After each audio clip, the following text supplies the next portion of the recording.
Dimension line, extension line, ladder line, cutting line, section line,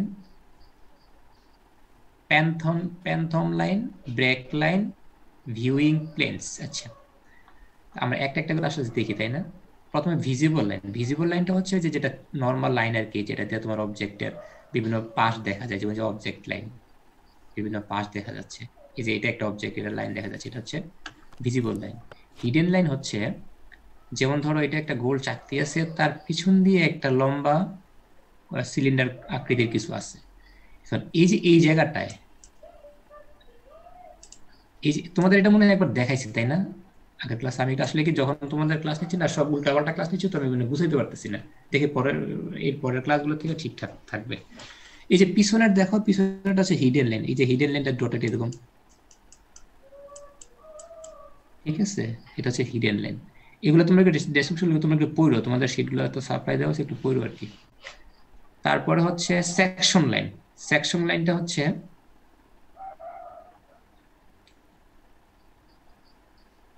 section লাইনটা হচ্ছে এই যে এগুলা, এই যে এগুলা, এগুলা ওই যে তোমাদের দেখাচ্ছিলাম না, ব্রিক্স থাকলে কেমন হয়, কনক্রিট থাকলে কেমন হয়, এগুলো হচ্ছে সেকশন লাইন, ঠিক আছে?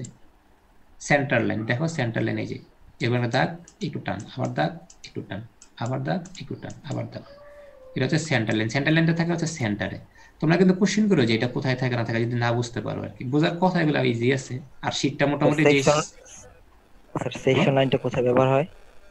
সেকশন লাইনটা হচ্ছে কথার কথা, কোনো কিছু যদি তুমি ক্রস সেকশন করো, কোনো কিছু যদি ক্রস সেকশন করো, তাহলে ভিতরের বডিটা দেখা যাবে, সেটা হচ্ছে সেকশন লাইন থাকে। হ্যাঁ, এটা বোঝা যাচ্ছে যে এটা এমন একটা কিছু যে উপরের এই যে এই অংশটুকু হচ্ছে মানে একটা সলিড, মাঝখানে একটা ফাঁপা জায়গা আছে, এটার মাঝখানে কাটছে। কথার কথা, এই যে যদি টপ ভিউটা দেখি, আর টপ ভিউটা অনেকটা যে এরকম আসবে, তাই না? ভিউটা আমি এই যে এখানে একটা কাটছি, একটা সেকশন প্লেন কাটছি, এইটা হচ্ছে এইটা। এটা যে এই যে হ্যাশগুলো দেখা যাচ্ছে না, যে হ্যাশগুলো, এই যে হ্যাশগুলো, এগুলো হচ্ছে সেকশন লাইন, ঠিক আছে?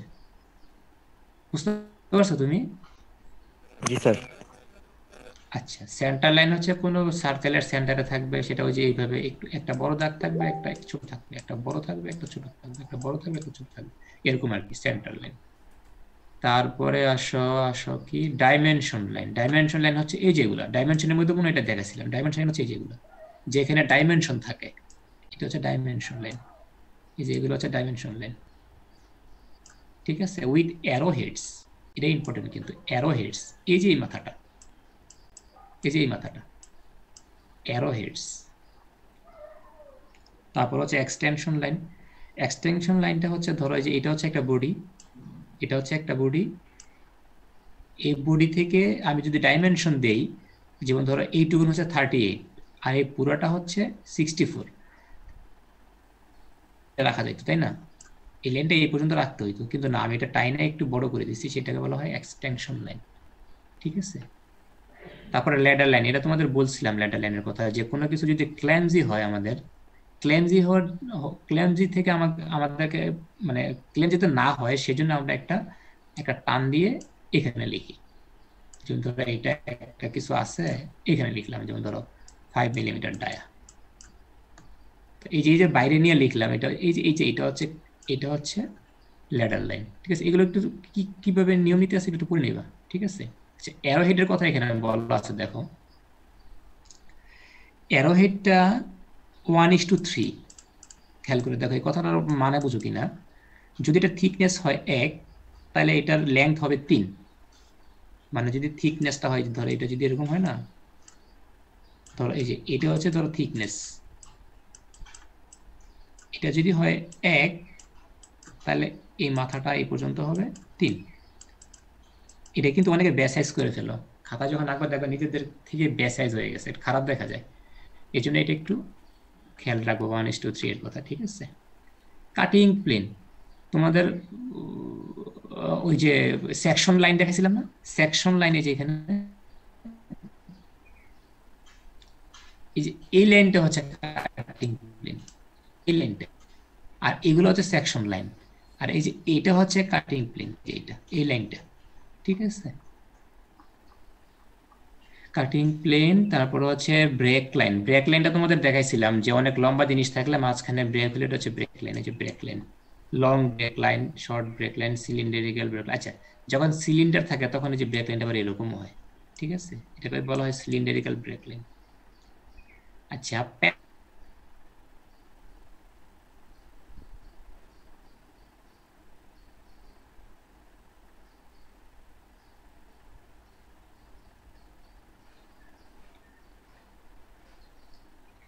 মানে এখানে একটা পিস্টন আছে, এই পিস্টনটা এইভাবে মুভ করা যায়, এটা দিয়ে বোঝা যাচ্ছে না? জি স্যার, জি স্যার। মানে এটা সলিড, মানে এটা এক জায়গায় আছে, ঠিক আছে, কিন্তু এটাকে এইভাবে মুভ করা যায়। এটার মানে হচ্ছে এই যে এই লাইনটা হচ্ছে প্যান্থম লাইন, ঠিক আছে। সো অল্টারনেটিভ পজিশন, মানে এটার আরেকটা পজিশন এরকম হইতে পারে, এই যেটা দিয়ে আমরা বুঝাই অল্টারনেটিভ পজিশনটা, সেটাকে বলা হয় প্যান্থম লাইন, ঠিক আছে। তারপরে আর কি থাকলো, কাটিং প্লেন, ভিজিবল। আচ্ছা, দেখো এখানে হচ্ছে এক্সাম্পল দেওয়া আছে একটা, একটু হোল্ড করো তো, আমি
স্যার কোনো সাউন্ড আসতেছে না।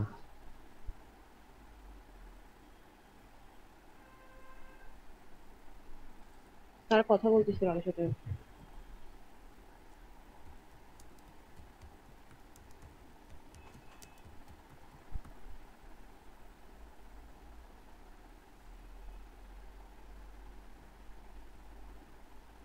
আর কথা শোনা যাচ্ছে না। স্যারের কল আসছে, মেবি স্যার বলেন। হ্যাঁ স্যার বললো তো হোল্ড করতে, ওয়েট কর। হ্যাঁ, ওয়েট।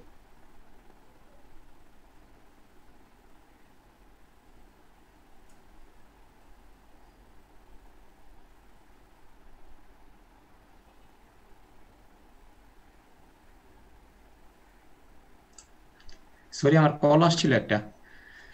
আচ্ছা, যাই হোক, এখানে একটা এক্সাম্পল আছে, দেখো এক্সাম্পলের মধ্যে দেখো বোঝা যাচ্ছে এটা ডাইমেনশন লাইন, এই যে এটা ল্যাডার লাইন, এখানে যে একটা লাইন এক্সটেন্ড করছে এটা বলে এক্সটেনশন লাইন, আর এই যেগুলো হচ্ছে সেন্টার লাইন, আর এই টোটাল সাইডের গুলো হচ্ছে ভিজিবল লাইন। দেখছো মোটামুটি বোঝা যাচ্ছে না এক্সাম্পলটা দেখে? এখানে আরেকটা এক্সাম্পল আছে, একটু ক্লেন্সি, দেখো বুঝতে পারো কিনা। এই যে একটা দেখা যায় সেটা হচ্ছে সেন্টার লাইন, এটা হচ্ছে প্লেন ভিউ। আচ্ছা, জায়গার দরকার নাই। অবজেক্ট লাইন, হিডেন লাইন, নিচে একটা কিছু আছে ওটা হচ্ছে হিডেন লাইন। মানে এই জিনিসগুলো তোমরা একটু স্টাডি করবে আর কি, কারণ তোমাদের এগুলো কাজে লাগতে পারে, নাও লাগতে পারে। যখন তোমাদের নিজের কোনো অবজেক্ট তৈরি হবে তখন হয়তো কাজে লাগবে, এই জন্য তোমরা এগুলো স্টাডি করবে। কোনো কিছু এখান থেকে না বুঝলে আমাকে জিজ্ঞাসা করবে, আমরা পরবর্তী ক্লাসে আবার এগুলো সলভ করে দিই, ঠিক আছে। আচ্ছা, এই ছিল আমার মোটামুটি লাইন। তারপরে হচ্ছে লেটারিং, আর একটা সাবজেক্ট হচ্ছে আর একটা টপিক হচ্ছে আমার লেটারিং। তাহলে আমার ডাইমেনশন গেল, লাইন গেল, এবার হচ্ছে আমার নোট তৈরি করার জন্য কি কি লাগে। যে কোনো একটা ড্রয়িং এ তোমার বিভিন্ন রকমের তথ্য দেওয়া থাকে, যেমন এটা এটা এরকম করা, এটা প্ল্যান, মানে বিভিন্ন রকম তথ্য দেওয়া থাকে। আচ্ছা, তোমাদের একটা ড্রয়িং আমি একটু দেখাই না, একটা মিনিট হোল্ড করো। আচ্ছা, তোমরা কি এই ড্রয়িংটা দেখতে পাচ্ছ এখন? জি জি স্যার। জি স্যার। আচ্ছা দেখো এখানে এই যে রুম লেখাটা আছে, এই যে রুম লেখাটা আছে, তার মানে এটা একটা নোট, তাই না? মানে 11 ফিট বাই 8 ফিটের একটা রুম এটা। তারপরে দেখো এখানে বারান্দা লেখা আছে, তার মানে 4 ফিটের প্রস্থ একটা বারান্দা আছে এটা, তাই না? তো এই এই যে নোট, এই নোটটা জানার জন্য আমাকে এই লেটার লিখতে হবে। এই লেটারিং এর কিছু নিয়ম নীতি আছে দেখো।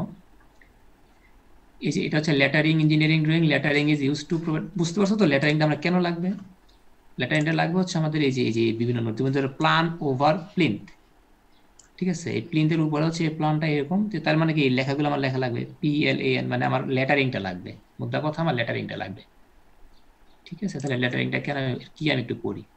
Lettering is used to provide easy to read and understand information to supplement a drawing in the form of notes and annotation.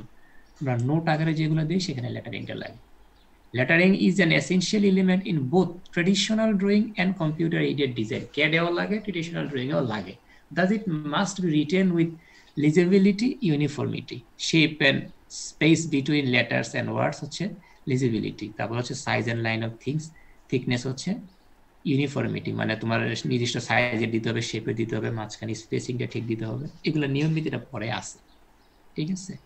দুইটা টাইপের লেটারিং হয়, ডাবল স্ট্রোক লেটারিং আর হচ্ছে single stroke lettering. Double stroke lettering, single stroke lettering মানে বোঝাই যাচ্ছে, double stroke মানে হচ্ছে double line থাকে, আর সিঙ্গেল মানে সিঙ্গেল লাইন থাকে, ঠিক আছে?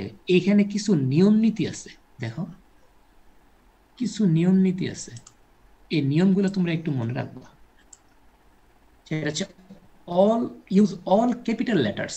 যখন তুমি লেটারিং করো তখন সবগুলা, এগুলো কিন্তু টিপিক্যাল নিয়ম, তুমি এর ব্যতিক্রম করতে পারো, বাট এই নিয়মগুলো একটু মাথায় রাখবা যখন কাজ করবা, তখন এগুলো একটু কয়েকটা, বেশি না কিন্তু অল্প কয়েকটা, আমি একটু পড়ে যাই একটা একটা করে, তাই না? ইউজ অল ক্যাপিটাল লেটার, সবগুলো ক্যাপিটাল লেটারে দিবা। Use even pressure to draw precise clean lines, তুমি ইউজ ইভেন প্রেসার, আচ্ছা ইউজ 1 স্ট্রোক পার লাইন, আচ্ছা একটা স্ট্রোক, ঠিক আছে? হরিজন্টাল স্ট্রোক আর ড্রোন লেফট টু রাইট, আচ্ছা লেফট টু রাইট। ভার্টিক্যাল হচ্ছে ডাউনওয়ার্ড, উপর থেকে নিচে। কার্ভ স্ট্রোক আর শোন টপ টু বটম, উপর থেকে নিচে। আচ্ছা এগুলো বুঝতেছো? ধরো তুমি যদি একটা লাইন দাও, হরিজন্টাল লাইন যদি দাও, তাহলে লাইনটা একবার বাম থেকে ডানে, আর যদি ভার্টিক্যাল দাও তাহলে উপর থেকে নিচে ডাউনওয়ার্ড, আর যদি তুমি ইনক্লাইন দাও তাও উপর থেকে নিচে, নিচ থেকে উপরে আঁকবে না, ঠিক আছে? সিঙ্গেল স্ট্রোক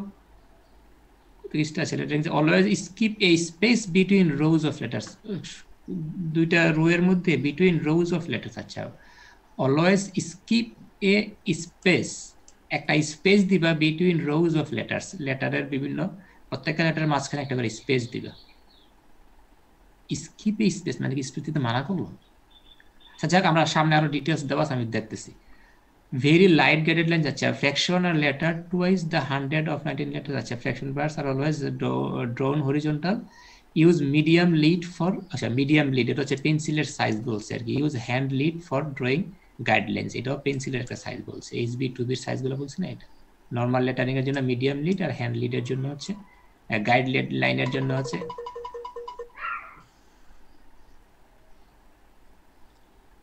আব্বা আসসালামু আলাইকুম।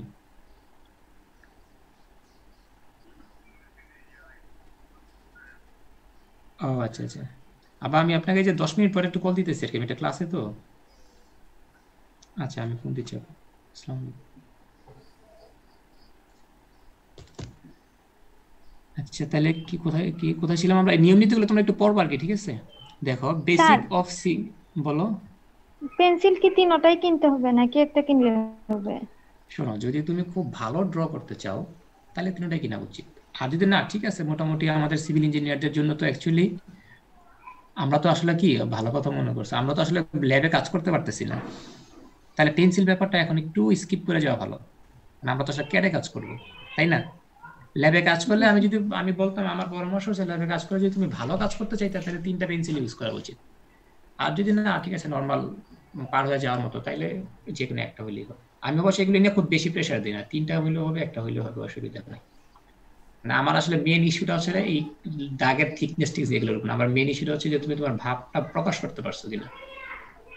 আমি হয়তো অফলাইনে ক্লাস করলে আমি ওইরকম তোমাদের কাছ থেকে তোমাদের ভিতরের কথাগুলো বের করে আনতে পারতাম, কারণ প্রতিদিন আঁকাইতাম তো তখন বুঝতে পারতাম। আচ্ছা, বেসিক্স অফ সিঙ্গেল স্ট্রোকিং দেখো, straight, slant, horizontal, curved. Example, যখন তুমি একটা লেটার দিবে আই, তখন যে একটা, এবং দিবা উপর থেকে নিচে, যে বলছিলাম উপর থেকে নিচে। আর এইখানে দেখো 3টা লাইন আছে, 1টা 2টা 3টা, উপর থেকে নিচে, উপর থেকে নিচে, আর বাম থেকে ডানে। দেখছো যে অ্যারো সাইন দেওয়া আছে। বিও এরকম, কার্ভটা হচ্ছে এই যে এইভাবে এইভাবে। জাস্ট তোমাদের এগুলো একটু জাস্ট ফর্মুলাটা দেওয়া যায়, এইভাবে আঁকলে তোমার জন্য সুবিধা হবে। এবার সেই spacing, uniformity in spacing of letters is a matter of equalising spaces by eye. চোখের দেখায় যে এগুলো মোটামুটি বোঝা যায় আর কি, যেন একটা স্পেস দেওয়া চোখের দেখায়, চোখের দেখায় সমান দূরত্ব বজায় রেখে দিবে। The backward area between letters, not the distance between them, should be approximately equal. দেখো এখানে দেখো এই যে এটা কিন্তু মোটা, তাই না? এটা মোটা, এটা আবার বেশি চিকন, এটা একটু চিকন, তার মানে স্পেসিং গুলো ঠিক নাই। কিন্তু এটা দেখো এই যে সবগুলো স্পেস ঠিক আছে, একই রকম থিকনেস না, মোটামুটি ঠিক আছে। দেখছো?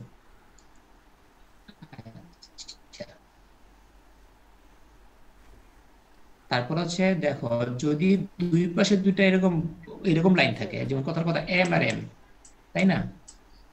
দুইটা ওয়ার্ডের মাঝখানে যে এই লাইনটা আছে না, এই লাইনটা যে এরকম হবে, মানে যদি স্ট্রেট লাইন হয় তাহলে তোমার জন্য স্পেসিংটা দিতে একদম সুবিধা, কারণ দুইটাই তো স্ট্রেট লাইন। কিন্তু যদি তোমার একটা স্ট্রেট লাইন হয়, একটা ইনক্লাইন্ড লাইন হয়, তখন তোমাকে সর্ববামের যে পয়েন্টটা, সেই পয়েন্ট থেকে স্পেসিং ধরতে হবে। কথাটাকে বুঝতে পারলাম? যেমন এটার স্পেসিংটা হবে যে এইখান থেকে, আর এটার স্পেসিংটা হবে এইখান থেকে। এগুলো আসলে আমরা মোটামুটি জানি, ঠিক আছে? এটার স্পেসিংটা হবে যে এখান থেকে, আর এটার স্পেসিংটা হবে যে এইখান থেকে, ঠিক আছে? তা কার্ভের ক্ষেত্রে সবচেয়ে বামে যে পয়েন্টটা, সেই পয়েন্টটা থেকে স্পেসিং হবে, এটা জানিয়ে দিবেন। তো মোটামুটি এই আর যদি এইটাও এরকম হয়, একটা হয় কার্ভ আর একটা হয় যদি ইনক্লাইন, তখন হচ্ছে সবচেয়ে বামের পয়েন্টটা এইদিকে আর সবচেয়ে ডানের পয়েন্টটা হচ্ছে এইদিকে। সরি, সবচেয়ে বামের পয়েন্ট এইদিকে আর সবচেয়ে ডানের পয়েন্ট এইদিকে।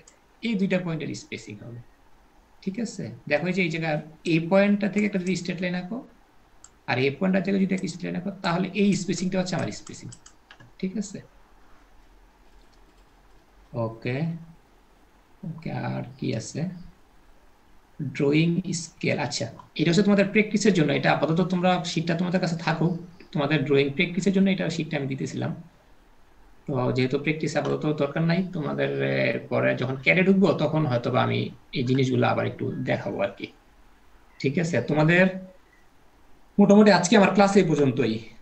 তোমাদের এরপরে স্কেলিং এর উপর একটা ক্লাস নেবো, স্কেল, আর হচ্ছে কয়েকটা ড্রয়িং দেখাবো, স্ট্রাকচারাল ড্রয়িং। তারপরে আমি সোজা ক্যাডে চলে যাব, ঠিক আছে? ঠিক আছে, তাহলে আজকে এই পর্যন্তই মোটামুটি। আর পরের ক্লাস কবে হবে আমি তো জানাই দেবো আর কি। ক্লাস যদি 3:30 হয় তাহলে বেটার। অনেক জায়গায় 4টা আজান হয়, তো ক্লাস করতে করতে নামাজের ওয়াক্ত চলে যায়। ক্লাস এমন ভাবে স্যার, আমাদের তো এখানে 3:45-এ শুরু হয়, আর যদি ক্লাস 4টাতে শুরু হয় তাহলে ক্লাস করতে করতে দেখা যাচ্ছে যে প্রায় মাগরিবেরই সময় হয়ে যায়। ওই সময় তো ওয়াক্ত প্রায় শেষ, এর আগে নামাজ পড়া যায়। কিন্তু স্যার সব জায়গায় আমার এখানে 4টা আজান হয়, তো সমস্যা ওইখানেই। আচ্ছা ঠিক আছে, আমি ক্লাস টাইমটা তাহলে চেঞ্জ করে দিব না, সন্ধ্যার পরে দিব না, সমস্যা নেই, হ্যাঁ স্যার, মাগরিবের পরে। জি স্যার। আচ্ছা ঠিক আছে। স্যার সন্ধ্যার সময় আমাদের ম্যাথ ক্লাস থাকে 6:30 শুধু তো সোমবার আর বুধবার থাকে, ওই 2 দিন। আর আচ্ছা, এখন ঠিক তো আছে। আমাদের সিভিল ক্লাসও সন্ধ্যার সময় হবে। সিভিল আচ্ছা, ক্লাস ঠিক আছে। তো 10টায়। আচ্ছা, আমি ক্লাস টাইমের ব্যাপারে পরে কথা বলে নিব না তোমাদের সিআর এর সাথে। জি স্যার। আচ্ছা ঠিক আছে, আমি তাহলে লিভ নিলাম।